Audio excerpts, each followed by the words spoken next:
శంకరుడు భార్యతో కలిసి పశ్చిమ దిక్కుకి తపస్సుకి వెళ్ళిపోయాడు. దేవతలు వాళ్ళ వాళ్ళ స్థానానికి వెళ్ళిపోయారు. పుట్టవలసిన వాడోడు పుట్టుకొచ్చాడు, తారకాసురుడు పుట్టాడు. వాడెంత గొప్ప కోరిక కోరాడు, పార్వతీ పరమేశ్వరులకి బిడ్డడు పుడితే వాడి చేతిలోనే చచ్చిపోతానన్నాడు వాడు. ఇప్పుడు ఎలా వీళ్ళు అడుగుతారు మళ్ళీ, అయా మీ ఇద్దరికి బిడ్డడు పుడితే వాడి చేతిలో తారకాసురుడు చావాలి, అలా కానీ పుట్టకపోతే వాడు ఎవరిని కొడతాడు? దేవతల్ని కొడుతూ ఉంటాడు, ఇంద్రుణ్ణి కొడతాడు, దేవతల్ని కొడతాడు. ఇప్పుడు వెళ్ళి ఎలా అడుగుతారు? అందుకని ఎప్పుడూ కన్సల్టెంట్ ఫిజిషియన్ ఒక ఆయన ఉంటారు, ముందు ఆయన రిఫర్ చేస్తారు. తర్వాత మీరు సర్జన్ దగ్గరికి వెళ్ళండో లేకపోతే ఫలానా ఆర్థోపెడిషియన్ దగ్గరికి వెళ్ళండో ఆయన చెప్తాడు. ముందు ఫిజిషియన్ దగ్గరికి వెళ్తాం కదా, అందుకని ముందు అందరూ బ్రహ్మగారి దగ్గరికి వెళ్తారు.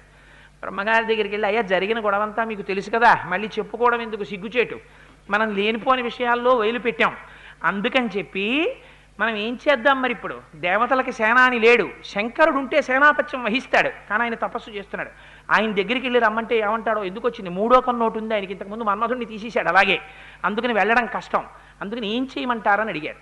అడిగితే బ్రహ్మగారు చాలా గొప్పవాడు, మహానుభావుడు, నిజంగా ఆయన అన్నాడు, అబ్బాయి మీరు బెంగెట్టుకోకండిరా, పార్వతీ పరమేశ్వరులకి బిడ్డడు పుడితే కదా తారకాసురుడు చచ్చిపోతానన్నాడు. పార్వతికి గంగకి తేడా లేదు. ఎందుకని? పార్వతి గంగ ఇద్దరూ కూడా హిమవంతుడు మనోరమల యొక్క సంతానం. మీ భార్యలకి బిడ్డలు పుట్టరు, అందుకని శివ తేజస్సు మీ ఎవరి భార్యలో పెట్టడానికి వీల్లేదు. అగ్నిహోత్రంలో ఉంది, ఇంకా అగ్ని తనలో పెట్టుకుని ఉంచాడు శివ తేజస్సుని. ఎందుకని అప్పుడు అగ్నిహోత్రుడిని పుచ్చుకుని ఉంచమన్నారు కదా, ఉంచుకున్నాడు తనలోను. అంటే మనం పట్టుకెళ్ళి ఏదో ఫ్రిడ్జ్లో పండు దాచుకున్నట్టో అలా అగ్నిహోత్రుడు తనలో పెట్టుకుని ఉంచాడు. అందుకని ఇప్పుడు ఆ తేజస్సు ఎవరిలో విడిచిపెట్టాలి? గంగమ్మలో విడిచిపెట్టాలి. గంగమ్మ ఎవరు? పార్వతీదేవికి అక్కగారు. గంగలో విడిచిపెడితే పార్వతీదేవికి కోపం రాదు, ఎందుకనంటే తనక్కే కదా. అందుకని పోన్లే, నాకు పుట్టవలసిన బిడ్డ మా అక్కకి పుట్టాడని సంతోషిస్తుంది. అందుకని అగ్నిహోత్ర నువ్వు వచ్చి ఆ శివ తేజస్సుని గంగలో విడిచిపెట్టు అన్నారు. అంటే దేవతలందరూ బయలుదేరి గంగమ్మ దగ్గరికి వెళ్ళారు. వెళ్ళి గంగమ్మని అన్నారు, గర్భం ధారయ వైదేహి దేవతానామిదం ప్రియం తస్య తద్వచనం శ్రుత్వా దివ్యం రూపమధారయత్. చాలా సంతోషమైనటువంటి ప్రసన్నమైన మనస్సుతో ఉంటే తప్ప తేజోవంతుడైన పురుషుడు కలగడం. అందుకని నువ్వు గర్భం ధరించి దేవతలకి సేనానినివ్వాలి. అందుకని నువ్వు శివ తేజస్సుని అగ్నిహోత్రం దగ్గర నుంచి పుచ్చుకోవడానికి అంగీకరించు అన్నారు. ఇది దేవతా కార్యం అన్నారు. ఇది దేవతా కార్యం కాబట్టి స్వీకరిస్తాను అంది గంగమ్మ. అనగానే దివ్యం రూపమధారయ, అందమైన స్త్రీ స్వరూపాన్ని పొందింది. అప్పుడు అగ్నిహోత్రుడు తనలో ఉన్నటువంటి శివ తేజస్సుని గంగమ్మ యందు ప్రవేశపెట్టాడు. చిత్రం ఏమిటో తెలుసా అండి? గంగ ఏం చేస్తుంది? మంటని చల్లార్చేస్తుంది. శివ తేజస్సు గంగలో ప్రవేశించగానే గంగ కేకలేసింది, బాబోయ్ నేను ఈ తేజస్సుని భరించలేను, ఇది నా అవయవాలన్నిటా పాకేస్తోంది, ఈ తేజస్సు యొక్క ఉత్సుకతని నేను భరించలేకపోతున్నాను, ఏం చేయనని అడిగింది. అడిగితే ప్రవేశపెట్టిన వాడు అగ్నిహోత్రుడు. అందుకని ఆయన అన్నాడు, నీలో ఉన్న తేజస్సుని తీసుకెళ్ళి అదిగో ఆ కైలాస పర్వతం పక్కనున్న భూమి మీద మళ్ళీ వదిలేయన్నాడు. అందుకని దాన్ని తీసుకెళ్ళి మళ్ళీ అక్కడ ఉన్న తదగ్నినా పునర్వ్యాప్తం సంజాత శ్వేత పర్వతం దివ్యం శరవణం చైవ పావకాదిత్య సన్నిభం. గంగమ్మ తనలో ఉన్న తేజస్సుని తీసుకెళ్లి హిమవత్ పర్వతం పక్కన విడిచిపెట్టేసింది. విడిచిపెట్టేస్తే జాతరూపమితి ఖ్యాతం తదా ప్రభృతి రాఘవ సువర్ణం పురుషవ్యాఘ్ర హుతాచన సమప్రభం తృణవృక్ష లతాగుల్మం సర్వం భవతి కాంచనం. ఎప్పుడైతే ఆ తేజస్సుని బయటికి తీసుకెళ్లి పడేశారో అందులో ఉండేటటువంటి తామగ్నివర్ణాం తపసాజ్వలంతీం వైరోచనీం కర్మ ఫలేషు జుష్టాం అంటామే దుర్గా సూక్తంలో. అలా కాంతివంతమైన స్వరూపంలోంచి బంగారము వెండి పుట్టాయి. అందులో ఉన్నటువంటి మలంలోంచి తగరము సీసము పుట్టాయి. అందులో ఉన్న క్షారంలోంచి రాగి ఇనుము పుట్టాయి. మిగిలిన పదార్థంలోంచి మిగిలిన ధాతువులన్నీ పుట్టాయి. పుట్టి గనులుగా ఏర్పడిపోయి ఉండిపోతే దివ్యం శరవణం చేయవ, బంగారపు పొదల అన్నట్టుగా శరవణ పొదలు పుట్టాయి. అక్కడ ఉన్నటువంటి తటాకంలోంచి ఒక పిల్లవాడు క్యారుని ఏడ్చాడు.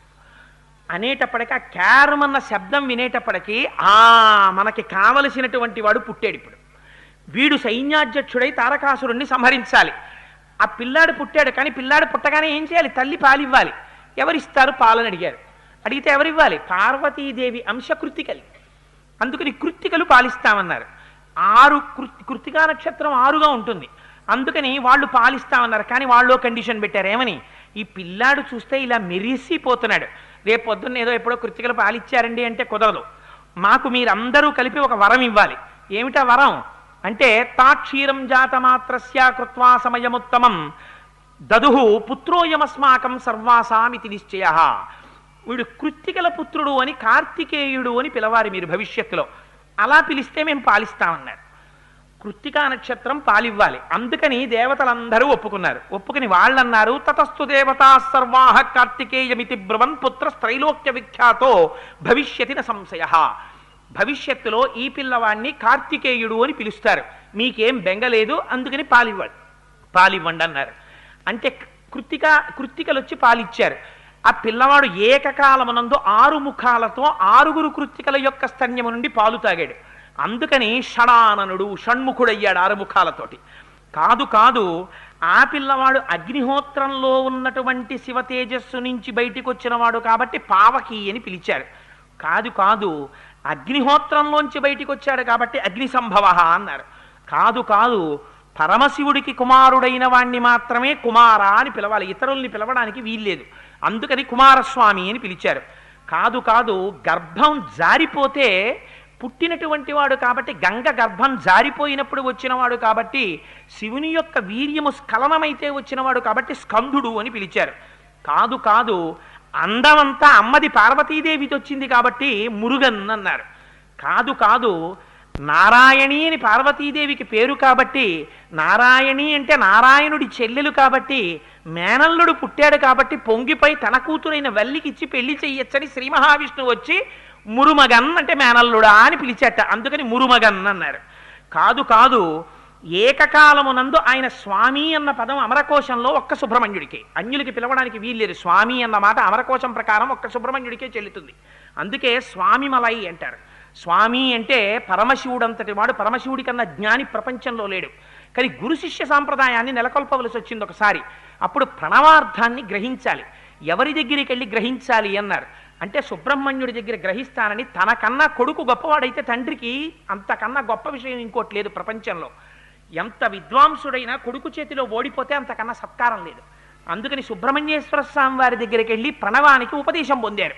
అందుకని స్వామి అయ్యాడు. అందుకని స్వామి మలై అయింది. అందుకని సుబ్రహ్మణ్యేశ్వర స్వామి అయ్యారు సుబ్రహ్మణ్యుడు.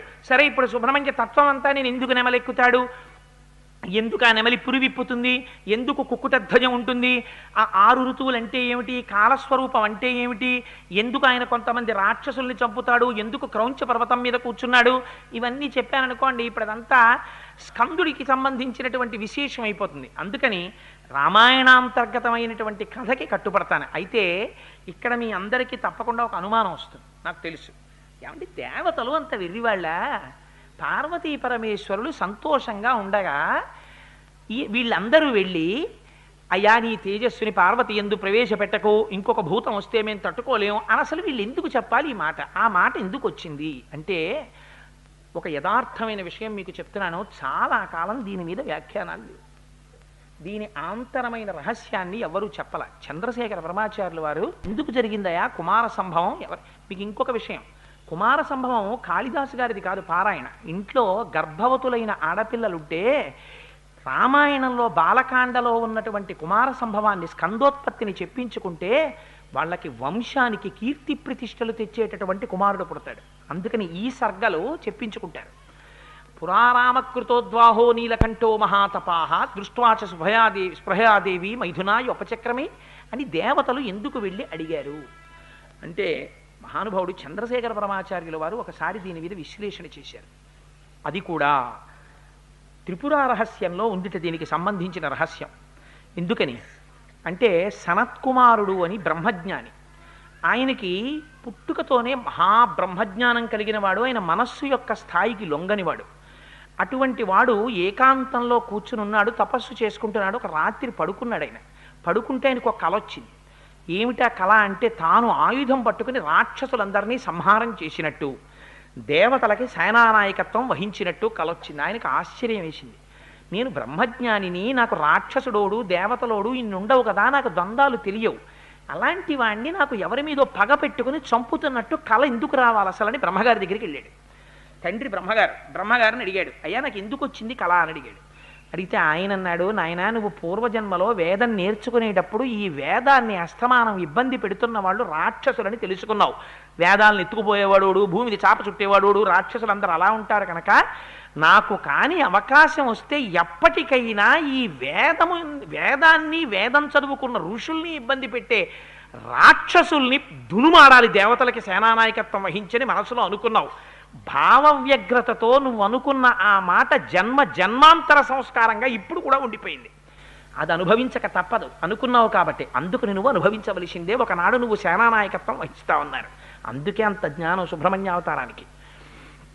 ఒకనాడు శంకరుడు పార్వతీదేవితో కలిసి సనత్కుమారుణ్ణి చూశారు తపస్సు చేస్తుండగా. మహాముచ్చటేసింది ఆయన్ని చూస్తే. పార్వతీ పరమేశ్వరుడు వచ్చి నాయన సనత్కుమారా అని పిలిచారు. ఆయన తపస్సు చేసుకుంటూ ఒకసారి శంకరుడి వంక ఇలా చూసి మళ్ళీ తపస్సు చేసుకుంటుంటే శంకరుడు అన్నాడు, ఏమయ్యా నేను వచ్చి సనత్కుమారా సనత్కుమారా అని పిలిస్తే ఇలా చూసి మళ్ళీ తపస్సు చేసుకుంటున్నావు, ఏమిటి నీ ఉద్దేశ్యం? శపించమంటావా అన్నారు. అంటే ఆయన అన్నాడు, శపిస్తే శపించవయ్యా, నాకు శాపం ఓటి వరం ఓటి నాకు ఇన్నేం లేవు, నేను ఎప్పుడు ఉన్నది ఒక్కటే అని నమ్మినటువంటి జ్ఞానిని, నీ ఇష్టం శపిస్తే శపించు అన్నారు. శంకరుడు ముచ్చట పడిపోయాడు ఆయన జ్ఞానానికి. ఆయన అన్నాడు, చాలా సంతోషంగా ఉందయ్యా, పోనీ వరం ఇస్తాను కోరుకో అన్నాడు. ఆయన అన్నాడు, నాకు వరం ఎందుకయ్యా, ఇప్పుడే కదా చెప్పాను, వరం అంటే పాజిటివ్, శాపం అంటే negative, I'm above both positive and negative, నాకు వరము అక్కర్లేదు శాపము అక్కర్లేదు, పోనీ వరం అంటావు శాపం అంటావు ఇందాకడి నుంచి ఏదేదో చెప్తున్నావు కాబట్టి నేను ఇస్తా పుచ్చుకో వరం అన్నాడు. శంకరుడికి చాలా ముచ్చటేసింది. అబ్బో ఇటువంటి సనత్కుమారుడు లాంటి వాడు నాకు వరం ఇవ్వడం అని, నువ్వు నాకు కొడుగ్గా రా అన్నారు. ఆయన అన్నాడు, సనత్కుమారుడు నీకే కొడుగ్గా వస్తానన్నాడు. అంటే పార్వతీదేవి ఉలిక్కిపడింది. అదేటో ఎలా అంటున్నావు, నీకే అంటున్నావేంటి, నీకే కాదు మీకే అను, నిన్ను చూసి నేను సంతోషిస్తున్నానంది. అమ్మా ఏమనుకోకమ్మా అది కుదరదన్నాడు ఆయన.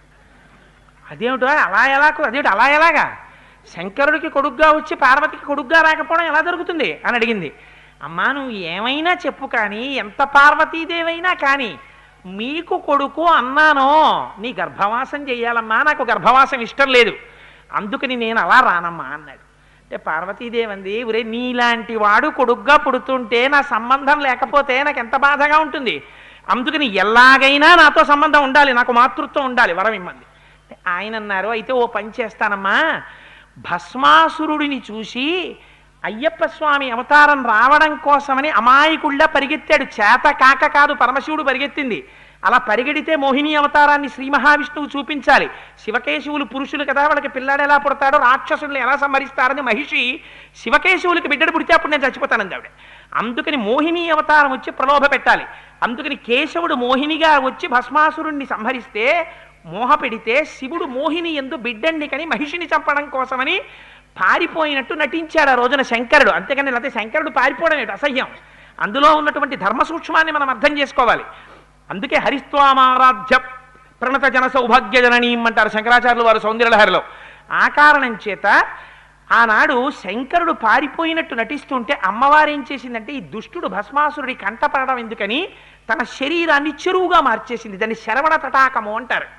ఆ శరవణ తటాకం కింద మార్చింది. శరవణము అంటే రెలుదుబ్బు. అందుకని అమ్మా నేను పుట్టేటప్పుడు ఒక పని చేస్తాను, నీ గర్భంలోంచి బయటికి రాను కానీ శరవణ తటాకంలోంచి బయటికి వస్తాను. అందుకని నాకు బీజాక్షరాలు ఏముంటాయో తెలుసా, సభల్లో చెప్పకూడదు బీజాక్షరాలు, శరవణ సంబంధంగానే ఉంటాయి బీజాక్షరం. అందుకని సుబ్రహ్మణ్యేశ్వర స్వామి వారి మంత్రంలో ముందంతా శరవణ అన్న అక్షరాలే నడుస్తాయి. అందుకనమ్మా ఆ శరవణ తటాకంలో పడి పైకొస్తాను, ఆ రెలుదుబ్బుల్లోంచి. అందుకని నాకు నీ కుమారుణ్ణి అవుతాను. అందుకని పార్వతీ పరమేశ్వరుల బిడ్డడు సుబ్రహ్మణ్యుడు అంటారు. కానీ అమ్మా నీ కడుపులోంచి మాత్రం గర్భవాసం మాత్రం చెయ్యను అని సనత్కుమారుడు ఆ రోజున వరం ఇచ్చాడు. ఇప్పుడు ఆ సనత్కుమారుడి యొక్క కోరిక పూర్వజన్మలలో ఆయన అనుకున్నటువంటి సంకల్పం పూర్తయిపోవాలి. ఆయన సుబ్రహ్మణ్యుడిగా వస్తే దేవసేనకి ఆధిపత్యం వహించి తారకాసుర సంహారం చెయ్యాలి. రాక్షస సంహారం చేస్తే సనత్కుమారుడికి జన్మాంతరంగా మిగిలిపోయిన ఒక కోరిక పూర్తయిపోతుంది. అందుకోసమని పార్వతీ పరమేశ్వరుడి యొక్క వీర్యం పార్వతిలో ప్రవేశించకూడదు. అందుకని తేజస్సు వెళ్లకుండా ఉండడానికి సర్వలోక రక్షకుడు అన్నీ తెలుసున్నవాడు కాబట్టి 100 దివ్య సంవత్సరములు క్రీడించాడు. రేతస్ఖలనం అవలేదు. కానీ గంగలోంచి వెళ్ళి ఈ సమస్త ప్రపంచం నిలబడడానికి కావలసిన లోహాల్ని ధాతువుల్ని ఇవ్వాలి. అదే కాలమునందు దేవతలకి బుద్ధి చెప్పాలి, ఒక సేనానినివ్వాలి, సనత్కుమారుడి కోరిక తీర్చాలి, శరవణభవుడై ఆ శరవణ తటాకంలోంచి పైకి రావాలి, అన్ని అమ్మ పోలికలే ఉండాలి.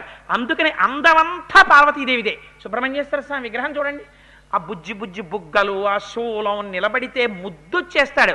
సుబ్రహ్మణ్యేశ్వర స్వామి వారి దగ్గరికి వెడితే 2 పువ్వులు పాదాల మీద వేద్దాం అనిపించదు, గబుక్కుని వెళ్ళా 2 బొగ్గల మీద 2 ముద్దులు ఎట్టుకుంటే బాగుండనిపిస్తుంది. అంత అందంగా ఉంటాడు. కారణం ఏమిటి? పార్వతీదేవి అందమంతా అమ్మ పోలికంతా వచ్చేసింది ఆయనకి, అందమంతా అమ్మది. అందుకని సుబ్రహ్మణ్యుడయ్యాడు. అసలు దాని వెనకాతల ఉన్న రహస్యం అది. అందుకని ఇంత అల్లరి జరిగింది స్కందోత్పత్తిలో.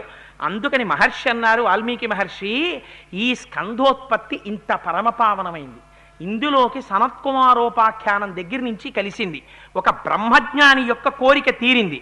అందుకని ఎవరైనా ఈ స్కందోత్పత్తిని ఎప్పుడైనా రామాయణాంతర్గతంగా స్కందోత్పత్తి చెప్పబడుతుండగా తెలిసి కాని తెలియక కాని వాళ్ళు విన్నారా, విని భక్తితో నమస్కరించారా, భక్తశ్చయ కార్తికేయే కాకుచ్చభువిమానవ ఆయుష్మాన్ పుత్ర పౌత్రశ్చ స్కందసాలోక్యతాం వ్రజేత్. వాడికి ఏమైనా వ్యాధులుంటే ఉపశమించి వాడు దీర్ఘారోగ్యాన్ని పొందుతాడు. దానితో పాటుగా కొడుకులు వంశం నిలబడుతుంది. అంచెమునందు వాడి శరీరము పడిపోయిన తర్వాత సుబ్రహ్మణ్య లోకాన్ని పొందుతాడు. వాల్మీకి మహర్షి ఎప్పుడూ ఫలస్థుతి చెప్పరు, స్కందోత్పత్తిలో చెప్పారు. గంగమ్మ తల్లి యొక్క గొప్పతనం ఇది రామా. ఆనాడు దేవతల యొక్క భార్యలెవ్వరూ కూడా శివతేజస్సుని భరించడానికి అనర్హులయ్యారు. అయితే గంగమ్మ భరించింది. గంగ భరించకపోతే సుబ్రహ్మణ్యావతారం లేదు, సుబ్రహ్మణ్యావతారం లేకపోతే దేవతలకి సేనాని లేడు, దేవతలకి సేనాని లేకపోతే రాక్షస సంహారం లేదు, రాక్షస సంహారం లేకపోతే ఈ పాటికి ప్రపంచంలో ఎంతమంది రాక్షసుల వాళ్ళు తప్ప బహుశా మనం ఎవరో ఉండేవాళ్ళం కాదేమో. అందుకని ఇంత ఉపకారం గంగమ్మ చేసింది. ఆవిడ పరమపావని. అయితే అక్కడతో అయిపోలేదు రామా. ఈ గంగకున్న గొప్పతనం ఏమిటో తెలుసా? అసలు ఈ గంగ భూమి మీదకి ఎందుకు వచ్చిందో తెలుసా? చెప్తాను విను. అడిగాడు కదా గురువుగారు, మీరు చెప్పాలి సంగ్రహంగా, ఎవరు చెప్తారు? అందుకని విస్తరించి చెప్పండి మహానుభావ గంగావతరణం అన్నాడు. చెప్తాను విను. పూర్వం అయోధ్యానగరాన్ని సగర చక్రవర్తి అని మీ వంశంలో వాడే రామా సగర చక్రవర్తి పరిపాలించేవారు. ఆయనకి కేశిని సుమతి అని 2 భార్యలు. పెద్ద భార్య పేరు కేశిని, చిన్న భార్య పేరు సుమతి. ఆ సుమతి గరుత్మంతుని యొక్క సోదరి. 2 భార్యలతోటి చాలా సంతోషంగా పరిపాలన చేస్తూ ఆనందంగా ఉన్నాడు.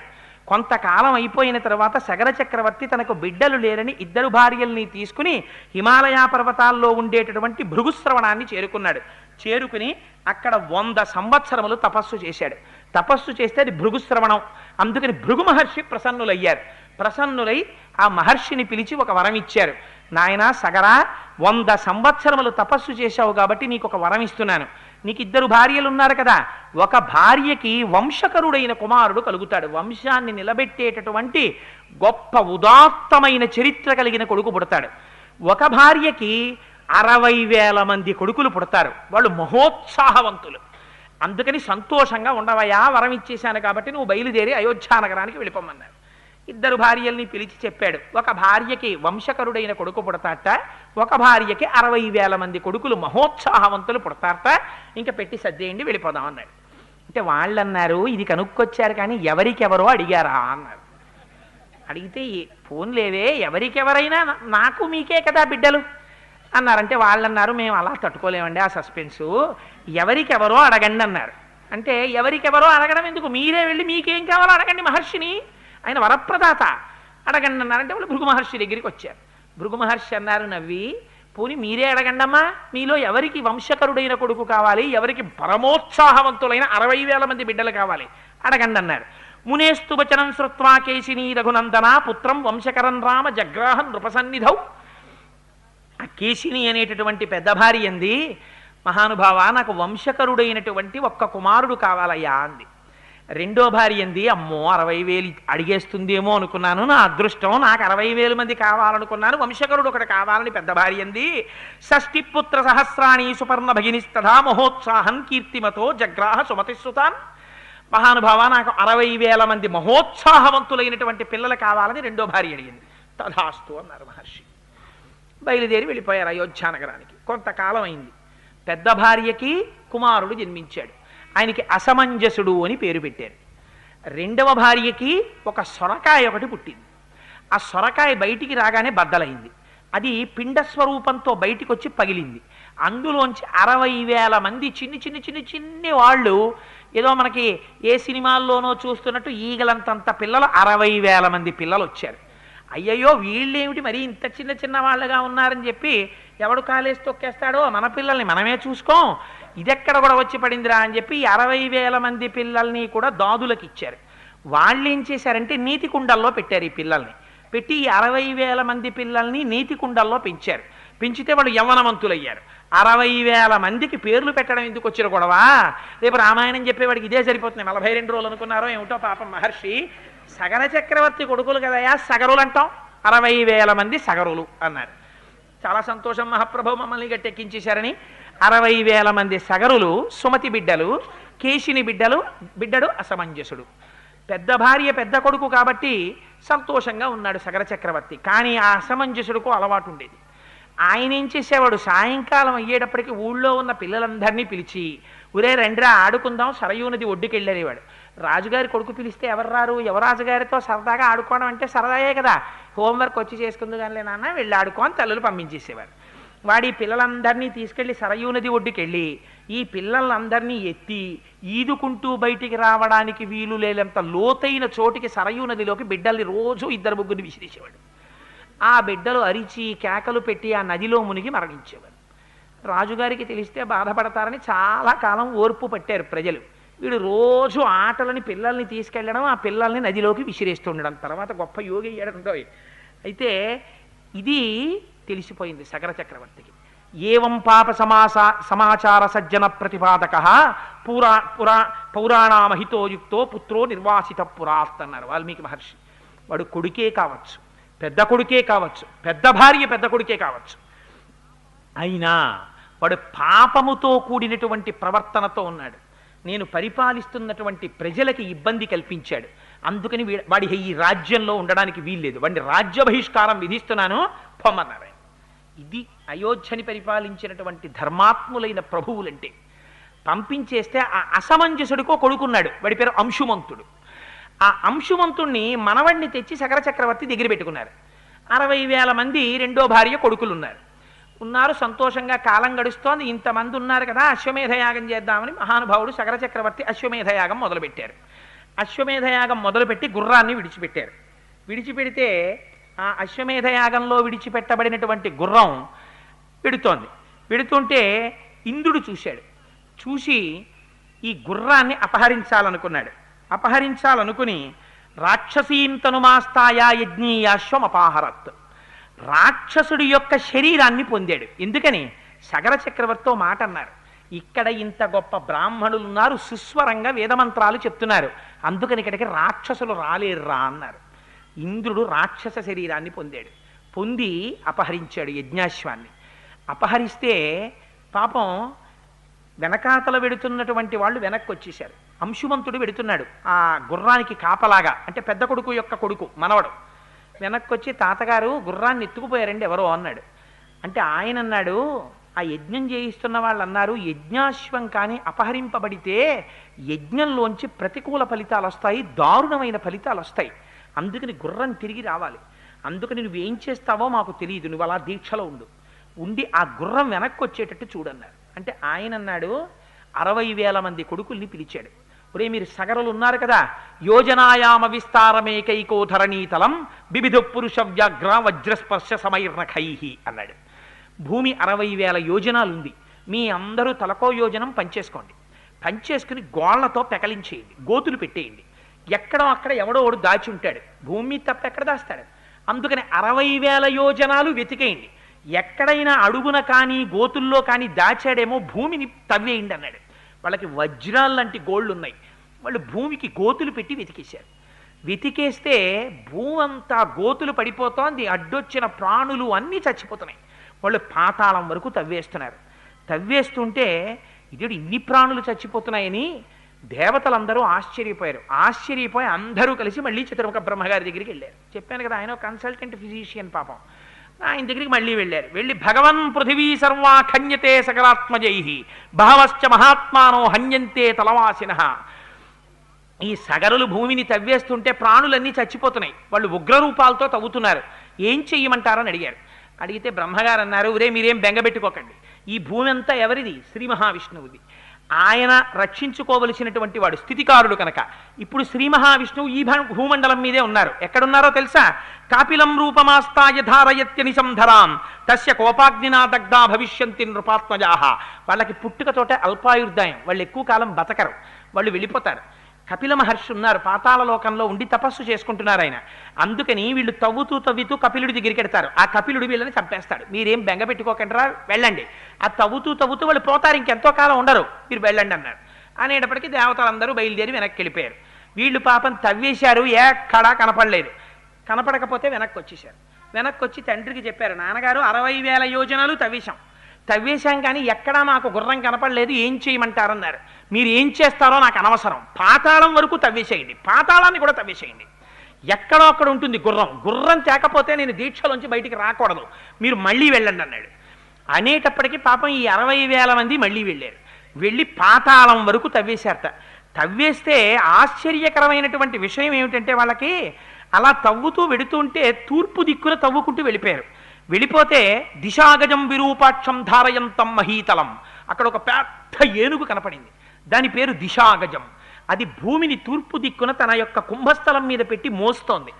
భూమి మీద పాపం ఎక్కువైపోతే ఆ ఏనుగు మొయ్యడానికి అసహ్యం వేసి, భూభారం ఎందుకు పెరుగుతుందంటే పాపం వల్ల పెరిగిపోతే ఆ ఏనుగు బరువు ఎక్కువై ఓసారి ఇలా కదుపుతుంది కుంభస్థలాన్ని, అప్పుడు భూకంపాలు వస్తాయింది రామాయణం. అందుకని దిశాగజం మోస్తోంది ఆ కుంభస్థలం మీద. దాన్ని చూసి వాళ్ళు ప్రదక్షిణం చేశారు. ప్రదక్షిణం చేసి అక్కడి నుంచి తూర్పు దిక్కు నుంచి ఉత్తర దిక్కుకు వెళ్ళారు. ఉత్తర దిక్కుకు వెళ్ళి అక్కడ తవ్వడం మొదలెట్టారు. మహాపద్మం మహాత్మానం సుమహత్ పర్వతోపమా, పర్వతం అంత పెద్ద ఏనుగుంది, దాని పేరు మహాపద్మం. అది దక్షిణ దిక్కున భూమిని మోస్తోంది కుంభస్థలం మీద.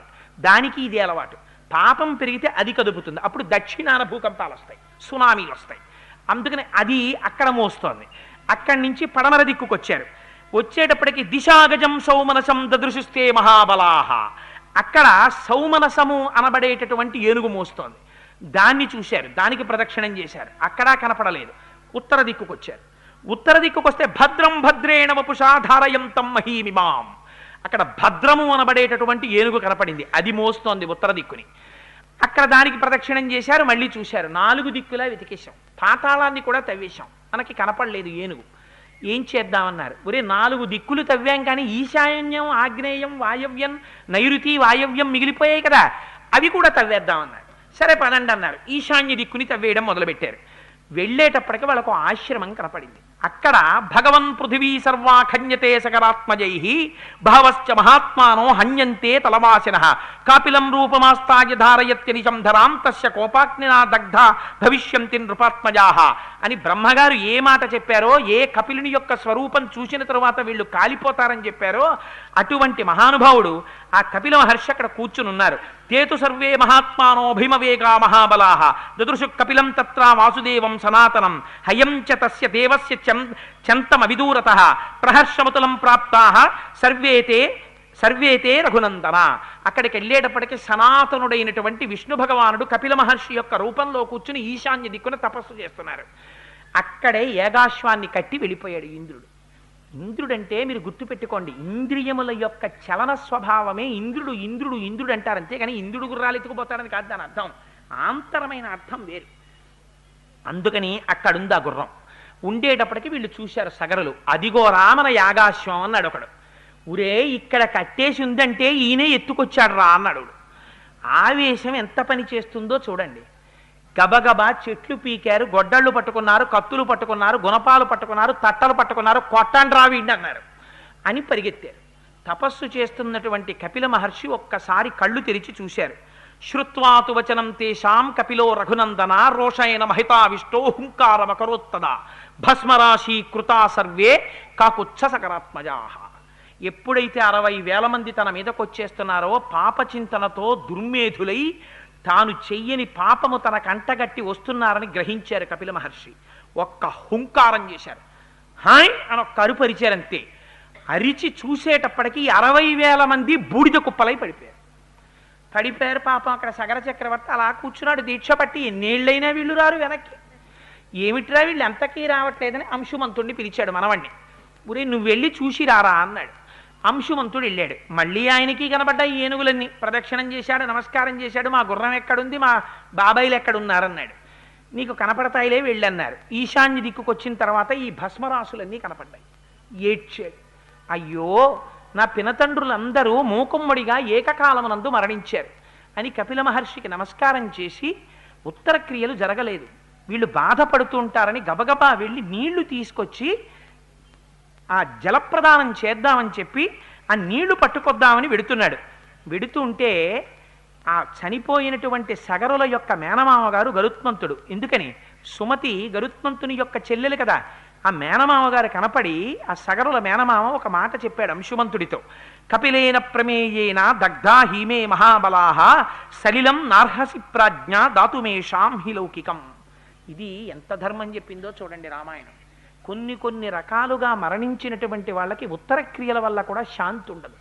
మనం ఉత్తర క్రియలు చేస్తే దేంతో చేస్తాం? అక్కడ ఉన్నటువంటి నీళ్లు తీసి ఉత్తర క్రియలు చేస్తాం. తద్దినం పెట్టిన ఆఖరణ నీళ్లే కదా విడిచిపెడతాం, వాళ్ళకి తృప్తి కలగాలని, అక్షయ తృప్తి ద్వారా అని. గరుత్మంతుడు అన్నాడు, బ్రాహ్మణుడి యొక్క తపశ్శక్తి చేత చచ్చిపోయారు వాళ్ళు. బ్రాహ్మణుడి తపశ్శక్తి చేత చచ్చిపోయినా, క్రూర మృగముల చేతిలో చచ్చిపోయినా, కోరలున్న మృగం చేతిలో చచ్చిపోయినా, ఇలా కొన్ని సిద్ధాంతాలు ఉన్నాయి. వాటి ప్రకారంగా అలా కానీ చచ్చిపోతే, అలా చనిపోయినటువంటి వాళ్ళకి ఇక్కడ దొరికేటటువంటి లౌకికమైన జలాలతో ఉత్తర క్రియలు చేస్తే అవి ఆకాశానికి వెళ్ళకముందే ఆవిరైపోతాయి. వాళ్ళకి దాహం తీరక రౌద్రస్వరూపాలతో తిరుగుతారు, ఊర్ధ్వలోకాలకి వెళ్ళరు.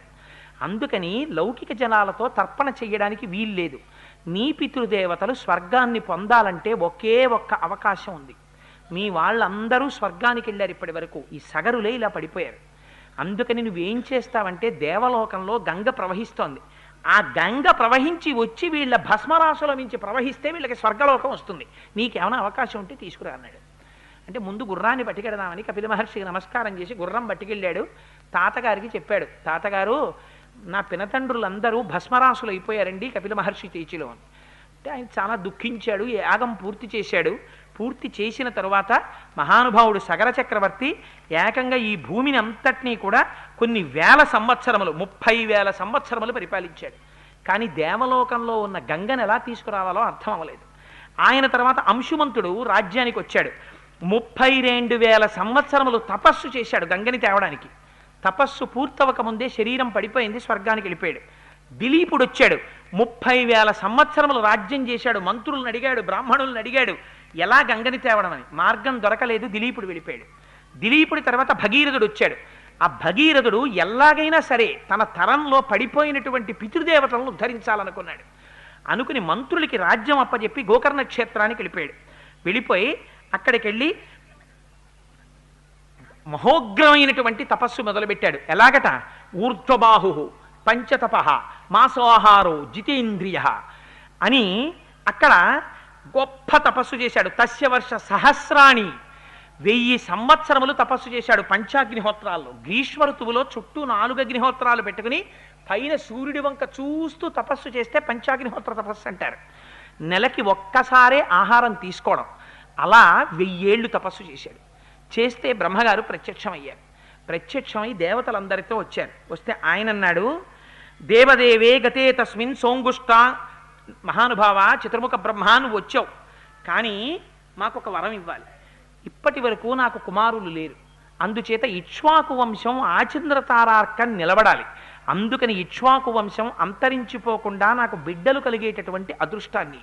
2, మా వంశంలో పుట్టినటువంటి సగరులు 60,000 మంది భస్మరాసులై పడిపోయి ఉన్నారు, వాళ్ళ మించి దేవగంగ ప్రవహించాలి. అందుకని గంగని ఆకాశం మించి కిందకి పాతాళలోకానికి విడిచిపెట్టమన్నారు. అంటే బ్రహ్మగారు అన్నారు, నీ మొదటి వరం నా జ్యూరిస్డిక్షన్లో ఉంది, నేను ఇచ్చేస్తాను. మీ వంశం ఆచంద్రతారార్కం నిలబడుతుంది, నీకు కుమారులు జన్మిస్తారు. కానీ గంగ ఆకాశం మించి కింద కొదలడం అన్నది కుదరదు. ఎందుకో తెలుసా? గంగాయా పతనం రాజన్ పృథివీన సహిష్యతి. అలా ఒకవేళ గంగ కానీ పైనుంచి కింద పడిందా దాన్ని ఎవ్వరూ పట్టుకోలేరు. అందుకని దాన్ని పట్టగలిగినటువంటి వాడు ఒక్కడున్నాడు ప్రపంచంలో. ఎవడైనా పట్టగలిగిన వాడు గంగాయా పతనం రాజన్ పృథివీన సహిష్యతి. కేవలం శూలి, త్రిశూలం పట్టుకున్నవాడున్నాడే శంకరుడు, ఆయన ఒక్కడే పట్టగలడు. అందుకని నీకేమైనా ఓపిక ఉంటే మళ్ళీ వెళ్ళి శివుడి గురించి తపస్సు చెయ్యి, ఆయన ఒప్పుకుంటే ఆయన్ని పట్టమని అన్నాడు. అప్పుడు వదులుతా అన్నాడు. అంటే పాపం మళ్ళీ అక్కడి నుంచి బయలుదేరి శంకరుడి గురించి తపస్సు చేయడానికని వెళ్ళి దేవదేవే గతే తస్మిన్ సోంగుష్టాగ్రని పీడితాం కృత్వాం వసుమతీం రామా సంవత్సరముపాసత. బొటనవేలి చివరి మీద నిలబడి 100 సంవత్సరాల తపస్సు చేశాడు. శంకరుడు ప్రత్యక్షమయ్యాడు. ప్రీతస్త్రేహం నరశ్రేష్ఠ కరిష్యామి తమాప్రియం శిరసాధారయిష్యామి శైలరాజసుతామ్యహం. నీ తపస్సుకి సంతోషించానయ్యా, గంగని పడతాను, ఎక్కడికొచ్చి పట్టుకోమంటావు అన్నాడు. అయ్యా మహానుభావా, నువ్వు పట్టడమే అదృష్టం, నువ్వు వచ్చి నిలబడు, గంగను వదులుతారన్నారు. హిమాలయ పర్వతాల దగ్గరికి వచ్చి అక్కడికొచ్చి 2 చేతులు ఇలా నడుం మీద వేసుకుని 2 కాళ్ళు ఎడంగా చాపి కపర్ది అంటారు, పెద్ద జటాజూటాన్ని విప్పి శంకరుడు నిలబడి ఆకాశం వంక చూస్తున్నాడు. గంగ పడాలి. గంగ అనుకుందిట, ఏమిటో పిచ్చాడు, ఓ జటాజూటం ఒకటి పెట్టుకుని ఓ జింక చర్మం ఒకటి కట్టుకుని 2 కాళ్ళు జాపి ఇలా నించున్నాడు. చెప్తా ఈయన పని. ఇలా వచ్చి నించున్నాడు కదా, ఏం చేస్తాను? అచింతయచ్చసాదేవి గంగా పరమదుర్ధర విషామ్యహం హి పాతాళం శ్రోతసాగహ్య శంకరం. పైనుంచి కింద పడ్డం కాదు ఈయన తల మీద, ఈయన్ని కూడా పాతాళానికి ఈడ్చుకుపోతానంది. అంటే శంకరుడికి తెలియదు, ఆయన త్రినేత్రుడు, ఆయనకి అన్నీ తెలుసు, ఎవడు ఏ అహంకారంతో ఉన్నాడో. ఆయన అనుకున్నట్ట, ఓహో గంగా ఎంత అహంకరిస్తున్నావే, చూడు నీ పని చెప్తాననుకున్నాడు. అని పెద్ద జటాజూటాన్ని పెంచాడు. సాకదం జన్మహీం గంతుం నశక్నోద్యస్తమాత్తిత నైవ నిర్గమనం లేభే జటామండలమోహిత. అలా పడుతూనే ఉంది గంగ ఆకాశంలోంచి. సంవత్సరం అయింది, చుక్క కింద పడదు. ఆ జటాజూటంలో తిరుగుతోంది.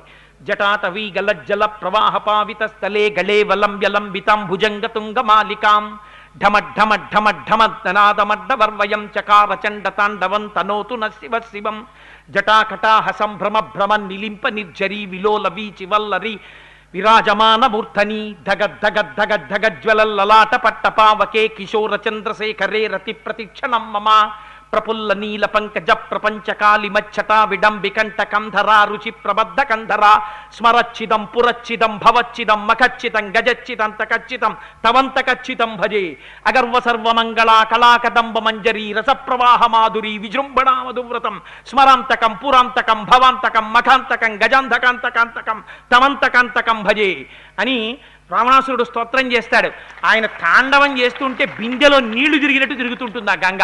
సంవత్సరం పాటు ఉండిపోయింది ఆ జటాజూటంలో. ఉండిపోతే అయ్యా ఆవిడ అహంకారము బాగుంది, మీరు కట్టేయడము బాగుంది, మధ్యలో నేనుండిపోయాను, ఎప్పుడు పడతాయా చుక్కల కిందని అని పాపం మళ్ళీ తపస్సు మొదలెట్టాడు భగీరథుడు. మొదలు పెడితే శంకరుడు కరుణించాడు. ఇంతకాలం అహంకరించింది కదా, అందుకుని కట్టేశాను, బెంగ పెట్టుకోకు, వదిలేస్తున్నానన్నాడు అని జటాజూటంలోంచి కిందకు వదిలాడు.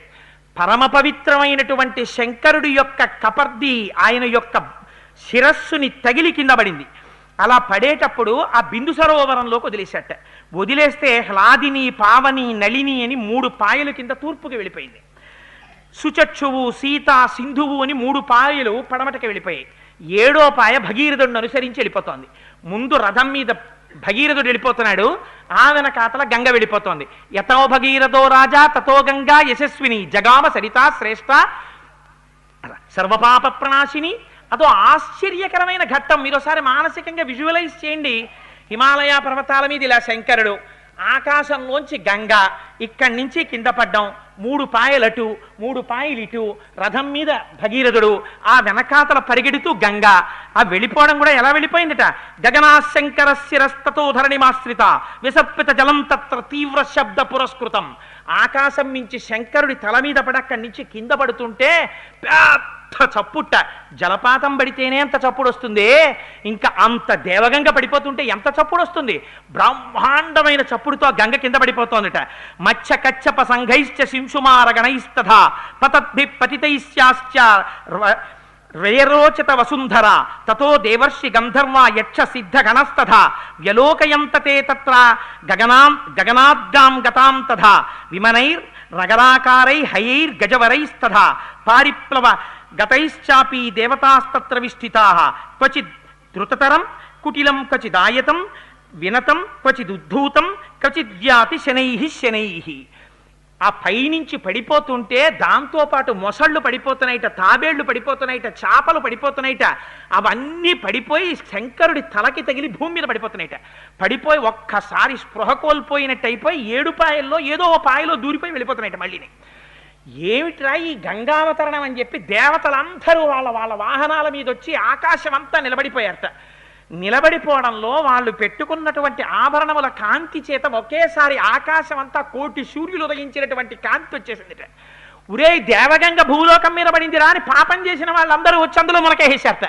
వాళ్ళ పాపాలన్నీ పోయి మళ్ళీ వాళ్ళందరూ స్వర్గానికి వెళ్ళిపోతున్నారట. నిలబడ్డ వాళ్ళు కొందరు, పైకి పోతున్న వాళ్ళు కొందరు, కిందకొచ్చి చూస్తున్న వాళ్ళు కొందరు. ఏమో అంత దూరం వెళ్ళి అక్కడ స్నానం చేయడం ఎందుకు, ఇక్కడికెళ్ళి ఇలా చల్లుకున్నా చాలు అని చెప్పి భవాంగపతంతోయం పవిత్ర వితిపస్పృశో కొందరు శంకరుడి కాళ్ళ దగ్గరికి వెళ్ళి నించున్నారట. ఏమి శంకరుడి స్వరూపం రా, మహానుభావుడు చూడండి రా, పాదాల దగ్గర నుంచి మెరిసిపోతున్నాడు రా తెల్లగా. ఆ గంగ ఆయన శరీరం నుంచి పడిపోతుంది రా. భవాంగపతితంతోయం శంకరుడి యొక్క శరీరానికి తగిలి కింద పడుతోంది ఈ గంగ అని ఆయన పాదాల దగ్గర పెట్టేట. బుర్ర పెడితే పగిలిపోతుంది, ఎందుకని అంత ధార. అందుకని ఇలా నీళ్లు తీసి తల మీద జల్లేసుకుంటున్నారట కొంతమంది. భవాంగ పతితంతోయం పవిత్ర వితిపస్పృశు అలా చల్లుకోగానే పాపాలు పోయి ఊర్ధ్వలోకాలకు వెళ్ళిపోతున్నారట. మరికొంతమంది చాలా పాపం ఉన్నవాళ్ళు, ఎక్కడెక్కడో ఉన్నవాళ్ళు పరుగు పరుగున వచ్చేసి ఆ పాయల్లోకి వెళ్ళి స్నానం చేయగానే పాపాలు పోయి ఊర్ధ్వలోకాలకు వెళ్ళిపోతున్నారట. ఒక పక్క నుంచి ఈ నదిలో వెళ్ళిపోతున్నటువంటి రకరకాలైనటువంటి జంతువుల యొక్క సమూహాలు, దేవతలు అందరూ వచ్చి నిలబడి చూస్తుంటే ఈ గంగ యొక్క శబ్దం, ముందు భగీరథుడు, వెనక పెద్ద పాయ, భగీరథుడి సంతోషం, పరుగున గంగ భూలోకం నుంచి పాతాళలోకం వైపుకి వెళ్ళిపోతున్నారు. వెళ్ళిపోతుంటే అక్కడ జహ్ను మహర్షి తపస్సు చేస్తున్నటువంటి ఆశ్రమం ఉంది, దాని పక్క నుంచి భగీరథుడు వెళ్ళిపోయాడు. గంగ కూడా అలా సన్నగా వెళ్ళిపోతుంది. ఏమిటి, ఒక చోట విస్తృతంగా పరిగెడుతోంది, ఓ చోట సన్నగా పరిగెడుతోంది, ఓ చోట నురుగులతో పరిగెడుతోంది, ఓ చోట పైనుంచి కిందకి పడి పైకి లేస్తోంది. ఇలా కృష్ణానది శ్రీశైలంలో హైడ్రో పవర్ ప్రాజెక్టులో ఇలా పడి ఇలా పైకి లేస్తూ ఉంటుంది, అలా పైకి లేస్తోంది. ఓ చోట ఇటువైపు నుంచి వచ్చి ఇటువైపు వచ్చిన పాయలు గుద్దుకుంటున్నాయి. అంత చిత్ర విచిత్రంగా గతులతో వెళ్ళిపోతోందిట. రంగతుంగ తరంగ సంఘములతో, రంజిల్లు ఘోషంబుతో, బంగారంబగు పొంగుతో, నురగతో, పువ్వాట తుంపర్లతో, భంగుల్ సల్పుచు జంఘలించుచు నభోభాగము నుండి జారన్ గంగమ్మను దల్చితే శిరమునన్ రంజిల్లుతున్ శంకర అంటారు. నురగతో తుంపర్లతో గంగ పడిపోతోంది శంకరుడి మీద, స్నానం అయిపోతోంది మహానుభావుడికి. పరవశించిపోతున్నారు అందరూ. ఈ జహ్ను మహర్షి తపస్సు చేస్తున్నటువంటి యజ్ఞవాటికని ముంచెత్తి పట్టుకెళ్ళిపోయింది. తపస్సు చేసుకుని యజ్ఞం చేస్తున్నటువంటి జహ్ను మహర్షి ఆశ్చర్యపోయాడు. ఎవడు రా నా యజ్ఞవాటికిని ముంచెత్తినవాడని చూశాడు. గంగ వచ్చేస్తోంది. కోపం వచ్చి ఒక్కసారి గంగనంతటిని తీసి ఔపోసలు పట్టేశాడు. ఒక్కసారి ఇలా చూస్తుండగా మంచి సినిమా కరెంటు పోయినట్టు అన్నీ అయిపోయింది. గంగ భగీరథుడు ఏది వెనకాల ఇంత చప్పుడని చూశాడు, ఏముంది ఏం లేదు అంతా ఏడారి. అయ్య బాబోయ్ అని మళ్ళీ పరిగెత్తుకొచ్చాడు. ఏమైంది మహాప్రభో అన్నాడు. తాగేశారు జహ్ను మహర్షి అన్నాడు. ఇంకెక్కడ గంగ అన్నారు. అనేటప్పటికి మళ్ళీ ఆయన కాళ్ళ మీద పడిపోయాడు. పడిపోవడం ఏంటి, ఇదేడు ఇలా ఎలా తాగేశాడని దేవతలందరూ మళ్ళీ చూడండి. ఇక్కడెక్కడ మనం ఏదో చూస్తుంటాం, అక్కడెక్కడ సినిమా యాక్టర్ వచ్చాడని అనుకోండి, అక్కడ పరిగెడతాం. ఉరే అక్కడ జహ్ను తాగేశాట గంగ అన్నారు. మళ్ళీ వీళ్ళందరూ పరిగెత్తుకుంటే అక్కడికి వెళ్ళిపోయారు. ఉరే ఏం తాగేశాడు రా మహానుభావుడు, ఇంత గంగ అక్కడ తాగేశాడు రా అని ఆయన కాళ్ళ మీద పడిపోయారు. పడిపోయి అక్కడ పూజలు మొదలెట్టారు. జహ్నువా నువ్వు రా నాయనా గొప్పవాడి అని. పాపం ఆ భగీరథుడు వెళ్ళి, మహాప్రభో ఆయనేమో జటాజూటంలో కట్టేశాడు, ఏడాది తర్వాత వదిలేడు, నువ్వేమో మళ్ళీ నువ్వు తాగేశావు, నన్ను అనుగ్రహించవయ్యా బాబు, మా పితరులు బూడిద కుప్పలై కింద పడి ఉన్నారు అంటే పాపం జహ్నువు సంతోషించాడు. తస్మాత్ జహ్ను సుతా గంగా జాహ్నవి పృతిచే శుభ, మళ్ళీ అయితే విడిచిపెట్టేస్తున్నాను తన చెవుల్లోంచి బయటకు వదిలేశాడు. అందుకే ఇప్పటికీ పూజల్లో ఆవలింతలు వస్తే ఒకసారి కుడి చెవి మీద చెయ్యేస్తారు, గంగ ఇక్కడ ఉంటుంది కాబట్టి స్నానం చేసిన ఫలితమని. అంటే అస్తమానం ఆవలించి చెయ్యేసుకోమని కాదు, ప్రమాదం వస్తే ప్రమాదకరంగా ఆవలింత వస్తే ధ్యానం చేసేటప్పుడు ధ్యానంలాగే ఉండాలని ఉత్సాహంగా ఉండాలి. అందుకని ఆ చెవుల్లోంచి విడిచిపెట్టేశాడు. జహ్నువు యొక్క చెవుల్లోంచి బయటికి వచ్చింది కాబట్టి జాహ్నవి అని పేరెట్టుకుంది. ఇప్పుడు ఎన్ని పేర్లు ఇప్పటికీ, జాహ్నవి అని పేరెట్టుకుని మళ్ళీ ముందుకెళ్ళింది. ఆ ముందు భగీరథుడు ఎడుతున్నాడు, మళ్ళీ వెళ్ళింది పాతాళలోకానికి వెళ్ళిపోయింది. వెళ్ళిపోయి ఒక్కసారి ఆ బూడిద కుప్పల నుంచి ఒక్కసారి ఒక్క ఉదుటున ప్రవహించింది. గంగ తగలగానే ఇంత పాపం చేసినటువంటి వాళ్ళు కూడా గభాలన స్వర్గంలోకి వెళ్ళిపోయారు. వెళ్ళిపోగానే చతుర్ముఖ బ్రహ్మగారు వచ్చాడు. ఉరే నాయనా, నువ్వు సాధించిన విజయం సామాన్యమైన విజయం కాదు, పరమాద్భుతమైనటువంటి విజయం. ఎక్కడ దేవగంగ, ఎక్కడ పాతాళం. అందుకని అక్కడుంటే మందాకిని అని పిలుస్తారు. భూమి మీద ఉన్నప్పుడు భాగీరథి అని పిలుస్తారు. భగీరథుడు తీసుకొచ్చాడు కాబట్టి భూమి మీదకి భాగీరథి అని పేరు. అసలు నిజంగా కాశీ విడితే అమ్మా వెంకయ్యమ్మ గారు ఆ సైకతం మీద కూర్చుని గంగా అవతరణం చెప్పుకోవాలి. అందుకని అదిగో ఆ మహానుభావుడు భూమి మీద ప్రవహించింది కాబట్టి ఆయన పేరు మీద భాగీరథి అయింది. అక్కడి నుంచి పాతాళ లోకానికి వెళ్ళిపోయింది కాబట్టి భోగవతి అయింది. 3 లోకాల్లో ప్రవహించింది కాబట్టి 3 పేర్లతో ఉంది కాబట్టి రామాదిరికి త్రిపదగా అని పేరు వచ్చింది. అందుకని బ్రహ్మగారు వరం ఇచ్చాడు. వీళ్ళ వంశం వాళ్ళందరూ స్వర్గాన్ని పొందారు. రామా, నీకొక్క విషయం చెప్తున్నాను విను. ధన్యం యశస్యమాయుష్యం పుత్ర్య స్వర్గమతీవచ యః శ్రావయతి విప్రేషు క్షత్రియేష్వితరేషు చ ప్రీయంతే పితరస్తస్య ప్రీయంతే దైవతాని చ ఇదమాఖ్యానమవ్యగ్రో గంగావతరణం శుభం యః శృణోతి చ కాకుత్స సర్వాన్ కామనవాప్నుయాత్ సర్వే పాపాః ప్రణశ్యంతి ఆయుః కీర్తిశ్చ వర్ధతే. చాతుర్వర్ణముల వాళ్ళు ఎవరైనా సరే రామాయణాంతర్గతమైనటువంటి గంగావతరణాన్ని చెప్పించుకుని వింటే అటువంటి వారికి కొడుకులు కలుగుతారు. ఉన్న కొడుకులు వృద్ధిలోకి వస్తారు. దేవతలందరూ ప్రీతి చెందుతారు. వాళ్ళ యొక్క పితృదేవతలు ఆనందాన్ని పొందుతారు గంగావతరణాన్ని విన్నారని. శంకరుడు ఆనందాన్ని పొందుతాడు. వాళ్ళకి సమస్తమైన కోర్కెలు తీరుతాయి. కొన్ని కోట్ల జన్మల నుంచి శరీరానికి పట్టినటువంటి సర్వే పాపాః ప్రణశ్యంతి, అన్ని పాపములు పోతాయి.